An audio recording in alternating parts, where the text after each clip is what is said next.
امام ابن عساکر ہیں، تاریخ ابن عساکر آپ نے لکھی ہے۔ امام ابن عساکر ان کی جو کتاب ہے وہ 120 جلدوں پر مشتمل ہے، 120 جلدوں پر۔ اب ذرا غور کیجئے گا، ہمارے پاس تو تقریباً جو ہے وہ اگر اسلامیات میں اسلام میں اگر دیکھا جائے تو ہمارے پاس اسلام کی لائبریری میں جو ہے ہمارے اپنے یعنی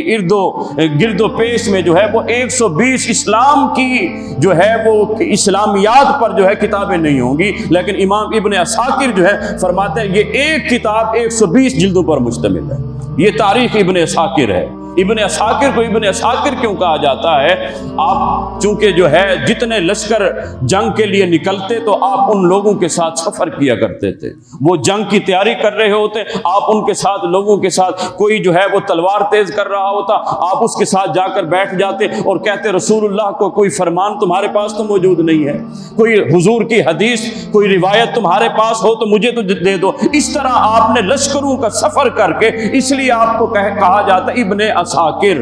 جنگوں کا بیٹا ابن عساکر۔ تاریخ ابن عساکر جو ہے وہ 120 جلدوں پر یہ کتاب جو ہے وہ مشتمل ہے۔ اسی طرح امام ابن عساکر جس کے بارے میں آپ کو میں وضاحت سے بیان کر رہا تھا کہ 120 جلدوں پر ان کی کتاب ہے۔ آپ نے ایک روایت نقل کی کہ جس میں یہ روایت ہے کہ حضرت موسیٰ علی نبینا وعلیہ الصلاۃ والسلام کو جب اللہ نے الواح تورات عطا کی تو حضرت موسیٰ الواح تورات کا جب مطالعہ کرتے ہیں، جب پڑھتے ہیں، جب دیکھتے ہیں تو قرب قیامت میں ایک ایسی امت کا تذکرہ آتا ہے کہ جب آپ نے وہ تذکرہ پڑھا تو اللہ کی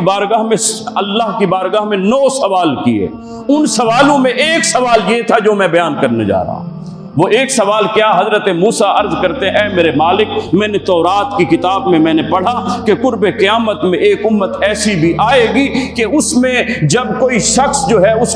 امت کا امتی جو ہے جب ایک عمل کی نیت کرے گا، اگرچہ اس نے عمل کیا نہیں، اگر اس نے نیت کر لی تو اللہ اس کے نامہ اعمال میں ایک نیکی لکھ دے گا۔ ابھی عمل نہیں کیا، صرف نیت کی کہ مالک میں تیری بارگاہ میں جب تو مجھے مال دے گا میں حج کروں گا، یہ نیت کر لی، اگرچہ اب مال نہیں ہے، حج کرنے نہیں جا رہا، نیت کر لی۔ تو حضرت موسیٰ فرماتے ہیں کہ میں نے تورات میں پڑھا قرب قیامت میں ایک امت ایسی آئے گی جو صرف نیت کرے گی، اللہ ایک نیکی اس کے نامہ اعمال میں لکھ دے گا، اور اگر وہ عمل بھی کر لیتی ہے، وہ عمل وہ شخص کرتا ہے جس کی نیت کی تھی، تو اللہ اب ایک عمل کے بدولت اللہ اسے 10 نیکیاں عطا فرمائے گا۔ حضرت موسیٰ جب یہ پڑھتے ہیں تو آپ اللہ کی بارگاہ میں عرض کرتے ہیں اللہم اجعلہ امتی، اے میرے مالک وہ امت میری امت بنا دے۔ میرے رب نے فرمایا اے موسیٰ وہ امت تیری امت نہیں، یہ امت میرے حبیب حضرت محمد مصطفیٰ کی امت ہے۔